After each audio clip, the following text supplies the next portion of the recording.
How can you voice your systems when you have amplified bass? That is a good question, and it comes from Steve in Lexington, Kentucky. Hey, Paul, not trying to be a smartass here. I love you guys. Seriously, thank you for saying that. But you discuss voicing of audio products and how you use your Music Room 1 for this. But I can't help notice that your IRS-5 has an amplified subwoofer. How do you voice your amplifiers in the bass frequencies if your equipment isn't amplifying the bass? What a great question. And honestly, this is one that perplexed me for the longest time. This started back in the days of when I first met Arnie Nudell at Infinity.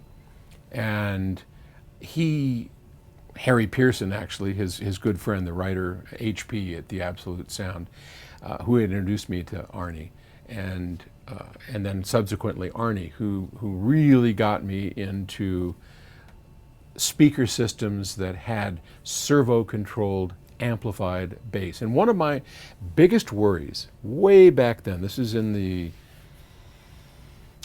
early 80s, I think, late 70s. Yeah, it must have been the late 70s.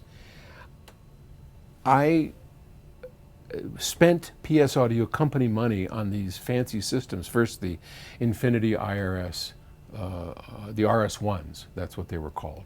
They were a 4-piece system, and later I had the betas, and now I have the IRS-5. And over the years, I've had and used many of Arnie's self-amplified, servo-controlled woofer systems. And one of my biggest fears as I went to the Arnold and said, hey, at the end of the day, I'm spending company money buying these reference speaker systems from you, and I have to have something that is going to show me how an amplifier that I'm designing performs in the bass region. And if you're amplifying the bass, how am I supposed to tell how it works? And Arnie sat me down and he said, I will show you something. We went over to his IRS, and at the time we were designing a 70 watt per channel amplifier. And bass and slam and good stiff bottom end is always something that's interesting to me and to our customers. And the speakers I was using at the time before I switched over were MG2s, Magnaplaners, that frankly don't have a lot of bass. I mean, great transparency, great insight and stuff, but they don't have a lot of bass. So I was always sort of surmising how the bass, I could hear that differences we made in the amplifier had better or worse bass. I could hear that, but I couldn't tell, deep down here because we just didn't have it. So when we switched over, Arnie sat me down and we played it and we made changes that I knew. For instance, one of those changes, not to ramble here too much, but there is a high pass filter in most of the amplifiers that we build. They don't go down to DC. And especially when you have turntables hooked up to them and all that. So we had a filter on it that rolled it off at about 10, 15 hertz, simple capacitor.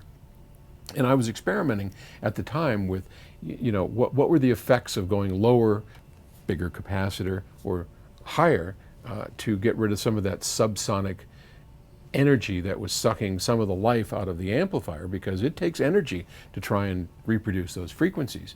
And on the Maggies, I could hear small differences when I went to a bigger cap or a smaller cap. We put it on the IRS, which has its own servo amplified bass, and all of a sudden those changes were magnified as if I put it under, a microscope. It was like, whoa, I can really hear what's going on. And he smiled and said, yep. And that's because the way that systems work, when you change bass frequencies in the way that we do with amplifiers and lowering their high pass filter up or down into these subsonic regions, it isn't so much that you can now hear, but down to 10 hertz, where our ear frankly doesn't work, but it's the phase shift and it's the things that happen above it as a consequence that you're really hearing. And if you have a system like the IRS or a self-amplified system that takes it all the way down, even though that amplifier that you're powering the mid speakers isn't going down to much more than, like, I don't know, probably 60 hertz, and you're affecting things below that, the changes you make down here are evident up here and quite noticeable. And he was right. So I can hear changes in that room to the bass in almost all instances, and I'll tell you just briefly, not to ramble too long, what the exceptions are. Some speakers, if the woofers are trying of a certain system that our power amp is trying to drive, have complex impedances that really suck a lot of power out, that I can't tell. But we do that on our metering systems. There we can see how low of impedance our amplifier can handle. Can it go down to dips of 1.5 ohms? And we make sure that happens right on the metering systems. But then when we voice the amplifier, it all has to do with the very bottom end and how it affects the areas above that we can easily tell, and how you easily tell whether it's got better bass or worse bass. The meters tell us if it can handle the current. Our ears tell us how it's being affected by those changes.